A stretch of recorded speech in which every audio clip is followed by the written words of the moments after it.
All right, today I'm working on a project for work, actually. It's been a while since I posted a live drawing. I'm actually designing a logo for our churches. So our church is part of the Vineyard movement, and the Vineyard's broken down into regions, and we're part of the Rocky Mountain region. And our church, a few years ago, became the head of the Rocky Mountain region, and that means we host the regional conferences here. And as the graphic designer, that means I get to do the logos for the regional conferences. So this year's theme is called The Greatness of the Gospel. And so I've been the last few days working on some type font choices for the overall logo. And this messing around in Illustrator is usually kind of the way I work on logos is that aren't like permanent logos. Like there's a series, I'll explain in a minute, usually how I will do logos, but for these, I just kind of play around in Illustrator until I start getting somewhere I like. But then, as with this, I would actually like to do some hand-drawn stuff. Like that's one of my favorite things to do is incorporate hand-drawn stuff because that is my wheelhouse, really. It's really fun to see how you can work in hand-drawn elements into graphic design and scan it and bring it into Illustrator and Photoshop or whatever I end up using it for. And so trying to think about this theme, the greatness of the gospel. Like I really just wanted to, I'm pretty sure I've got the typeface that I'm settled on, and I like how that's coming out. And I've been working with it, trying to think about how maybe to quickly and easily illustrate what the gospel is, which is kind of hard if you try to think about it. And first thing that popped in my mind is like an open Bible or something that I don't know. It's a little too cliche, and so I'm trying to think outside the box a little. I worked a lot with working like a cross into the title, like for the T of greatness or somewhere in there, and put it near it. But I don't know. Some of those are looking okay. We'll see what ultimately this design goes to our leadership team, who will kind of vote on what they like or what they see as most headed in the right direction for what they're trying to portray. But then I had this idea to do just Christ's arm with a nail in it. And I think for me anyway, that really sums up the gospel in a really powerful, kind of a pithy way.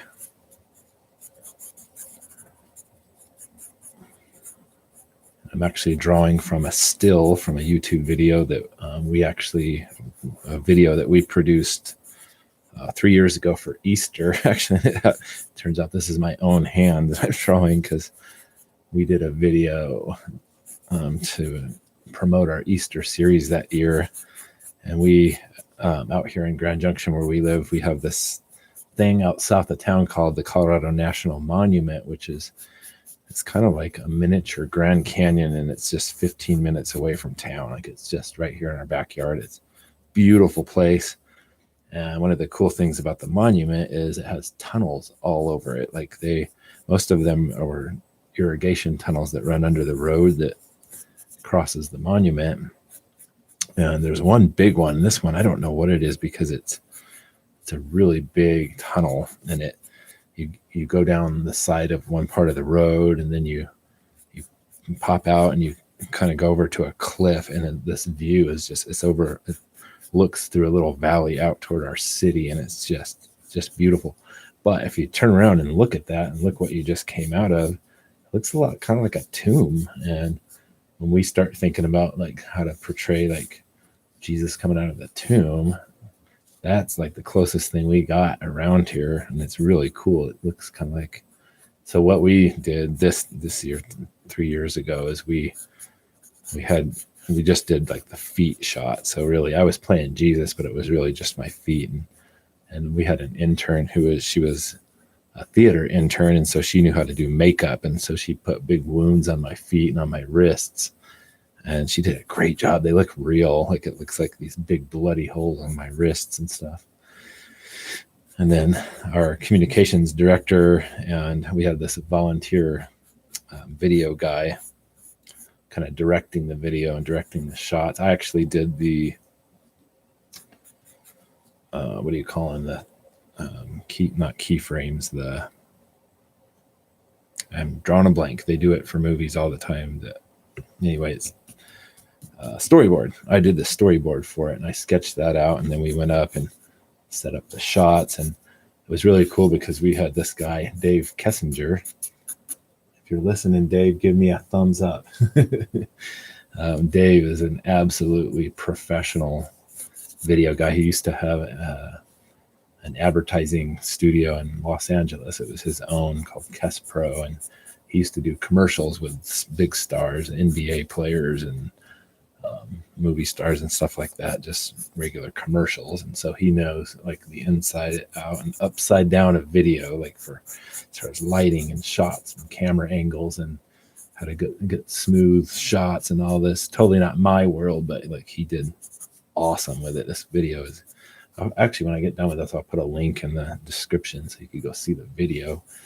And we just kind of made it a little kind of hidden so that like you don't ever actually see Jesus's face really, but really you just kind of see. We had one shot where they're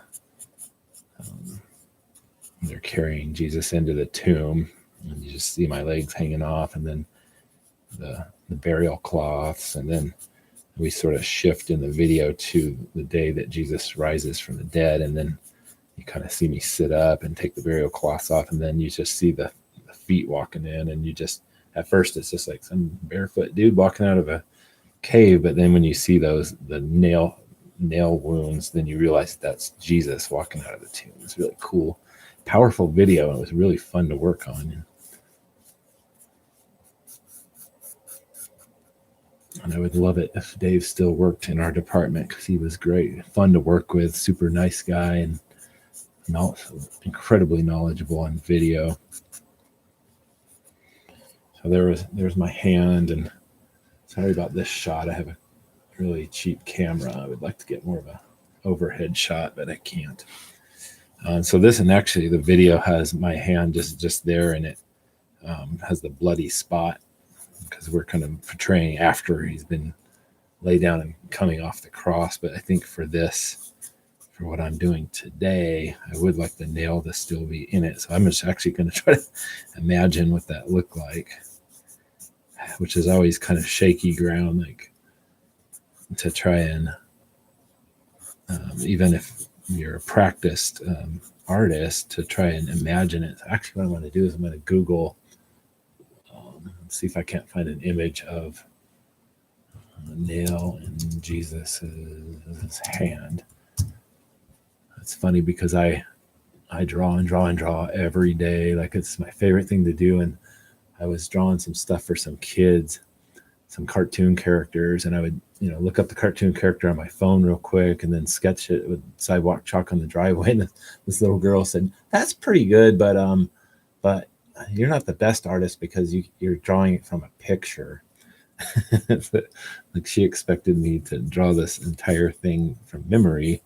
And that is like, that's something that I could get to if I wanted to. I'd have to practice the thing and draw it until it came to memory. But I don't know really any artists who don't use reference photos for at least something that they don't draw all the time. Like, if I were drawing the same scene all the time, I would not need a reference photo after a while.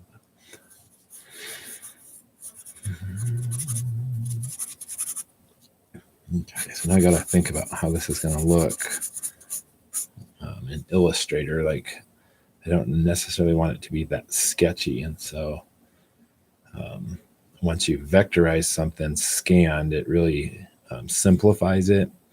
And if I were to try and vectorize these sketchy lines, it wouldn't really, you wouldn't have very good vector image, but what I probably should do is put more shading into all of this, and that the image I'm using, it's real bluey grays, and it's a lot of midtones, and so I have to kind of blur my eyes to sort of see and exaggerate and make all the darker spots even darker, like kind of like what I could do with levels in Photoshop if I wanted to take more time on this. But I don't think you want to sit there and wait on me to go into Photoshop and mess with this.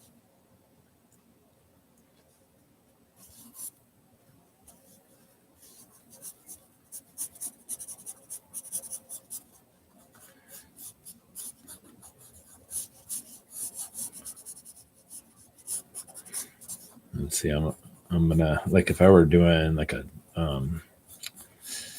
drawing of this like in charcoal to be final, like a pencil final, then I would go ahead and stay with those midtones, and I would blend and stuff to try and get that look or whatever. But since this is going to be more of a graphic image, like eventually vectorized, and I'm going to put some hard lines on these shadows. So like right here, and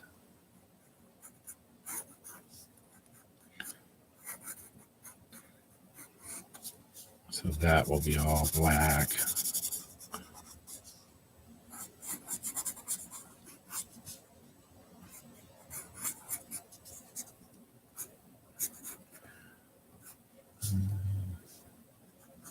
Starting to wonder if maybe I should take it into Photoshop.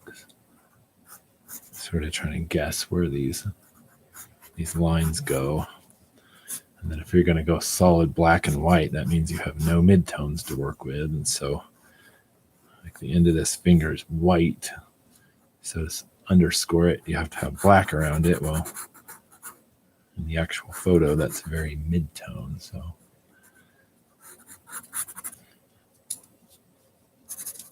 this would be all black in here.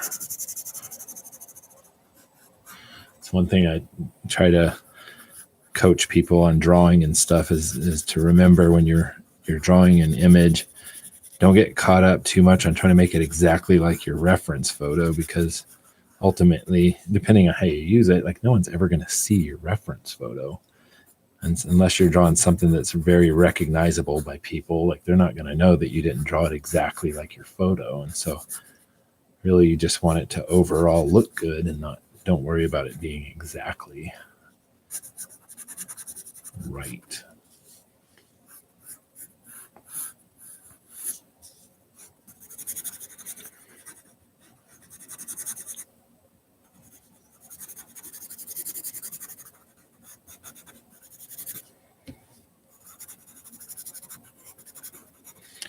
See, that's where this is going to be hard right here. Now we go from the shadow of this finger being black, and then we're going to go into white so you can see it. But then this next finger in the photo is actually very mid-tones again. So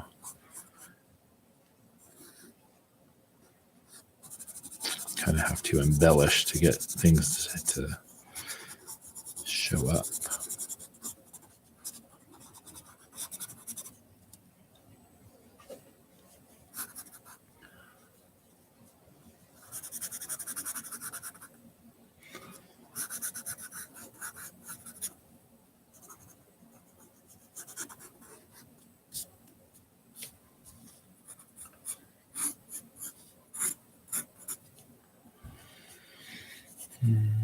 Something like that.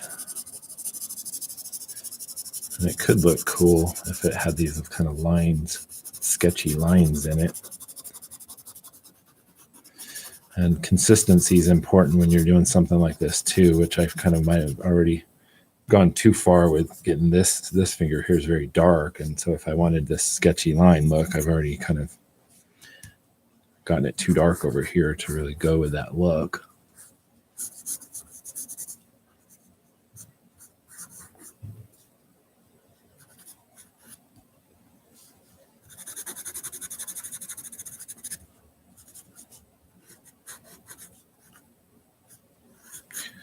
I always want to play music in the background of these videos, but what happens is you get copyright issues, and so a lot of videos end up being muted or blocked, and so then it's pointless. So,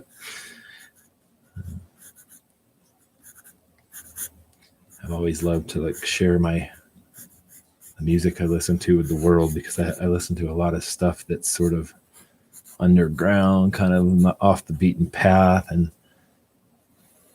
I always like to help people discover new kinds of cool music.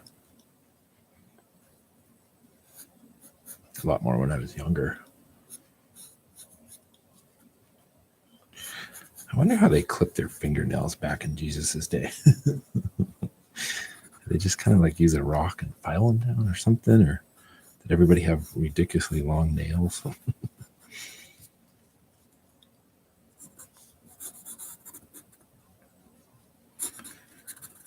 Okay, so we got lots of white here, and I'm not liking the overall look of that, and so I'm gonna try to embellish more dark on this side of the hand, but it's very important. Like, you can't just shade a straight line there, because then you lose the form of the hand. And it's important to, when you add lines and strokes and stuff, to try and follow the shape of the hand, the form of it, and that really helps to sell the volume of the hand.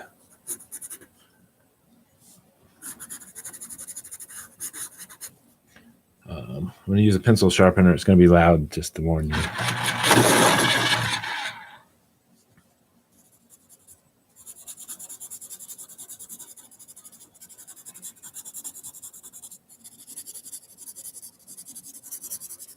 Getting a little crazy there.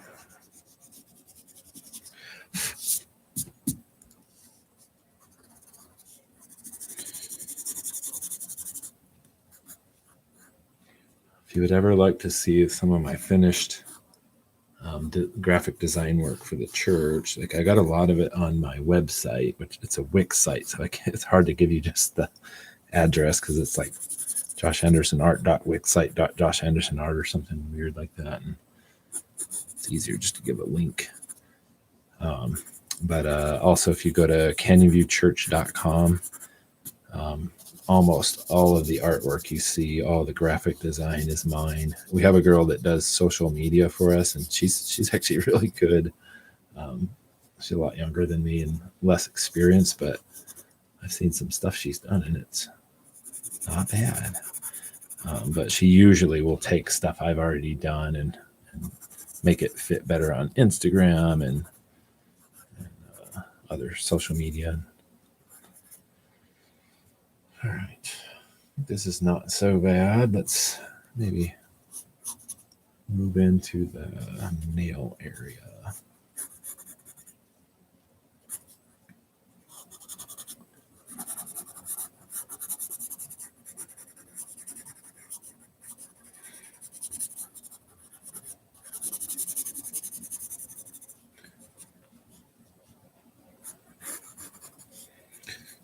So like I tell people too, like, you don't have to be a good, I wonder if I should have, that nail is crooked looking, isn't it? Because it should be more here. But it's not bad. Go with it. Anyway, you don't have to be a good at drawing or painting or anything to be a good graphic artist, but it really does help. And I would like to think that it kind of, in ways, is like job security for me, because I know a lot of up and coming great designers. In fact, sometimes just the very nature of coming out of school and being freshly taught and stuff, and being up with the latest design trends as you graduate, can really help you have a good edge when you get into the field. And the problem with older designers like myself is it really is a challenge for us to try and stay on top of what's new and fresh. Like, it's something I have to purposefully make happen. And so there are a lot of people who are coming into it that are every bit as good as I am, even though I have lots of years of experience. And so one thing I've noticed though is like being able to draw two kind of puts you a little ahead in the game. Because then I've like one of my favorite areas of art is like children's book illustration. And so like a lot of times when we do design work for my church's youth department or the children's ministry, I love to try and work in hand-drawn stuff and more cartoony illustrated type images, and that's been really fun.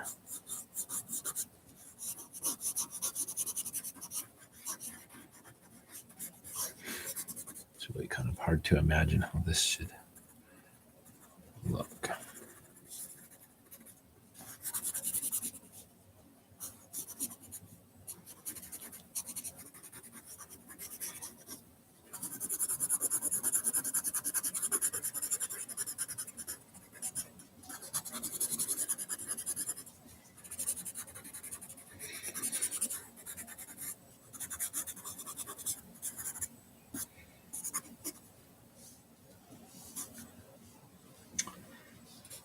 This to be a little more than just a thin little line. Again, the actual photo doesn't have a lot of definition on these edges, because in post-production they added sort of a filter, like a blue looking filter that makes it look very cinematic, but it's also very, like I said, like full of mid-tones. And all right, now you will notice that there's a lot of sketchiness flying around here, and I'm not going to take the time to clean that up, because as cool as this is not a final piece of artwork per se. And the ultimate intent here is to get this scanned and then vectorize it.